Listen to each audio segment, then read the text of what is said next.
ایک شخص اندھیری رات میں فجر کی نماز پڑھنے کے لیے گھر سے نکلا۔ اندھیری کی وجہ سے اسے ٹھوکر لگ گئی اور وہ منہ کے بل کیچڑ میں گر گیا۔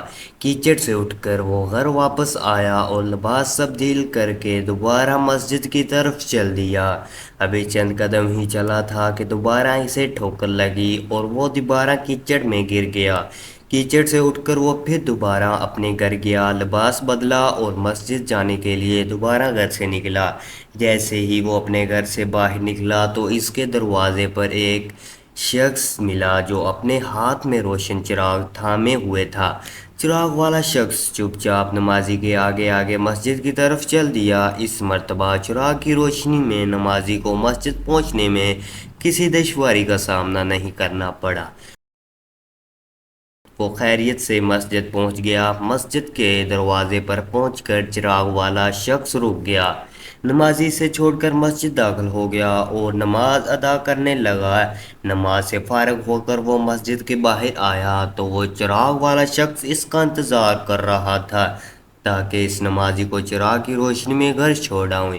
جب نمازی گھر پہنچ گیا تو نمازی نے اجنبی شخص سے پوچھا، آپ کون ہیں؟ اجنبی بولا، سچ بتاؤں تو میں ابلیس ہوں۔ نمازی کی تو حیرت کی انتہا نہ رہی۔ اس اجنبی کی یہ بات سن کر نمازی سوچنے لگا، ابلیس شیطان کیسے مجھے مسجد تک چھوڑ سکتا ہے؟ اس کا کام تو لوگوں کو بہکانا ہے۔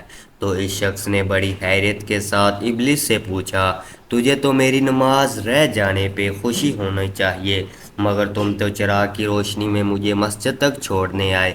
ابلیس نے جواب دیا کہ جب تمہیں پہلی ٹھوکر لگی اور تم لباس تبدیل کر کے مسجد کی طرف پلٹے تو اللہ تعالیٰ نے تیرے سارے گناہ معاف فرما دیے۔ جب تمہیں دوسری ٹھوکر لگی تو اللہ تعالیٰ نے تمہارے پورے خاندان کو بخش دیا، جس پر مجھے فخر ہوئی کہ اگر اب تمہیں ٹھوکر لگی تو اللہ تعالیٰ کہیں تمہارے اس عمل کے بدولت تمہارے سارے گاؤں کی مغفرت نہ فرما دے۔ اس لیے میں چراغ لے کر آیا ہوں کہ تم بغیر گرے مسجد تک پہنچ جاؤ۔ اور شخص نے جیسے ہی یہ بات سنی تو اس نے اللہ تعالیٰ کی بارگاہ میں اپنا سر جھکا کر اللہ کا شکر ادا کیا۔ تو دوستو، یہ ہے ہمارے رب کی شان۔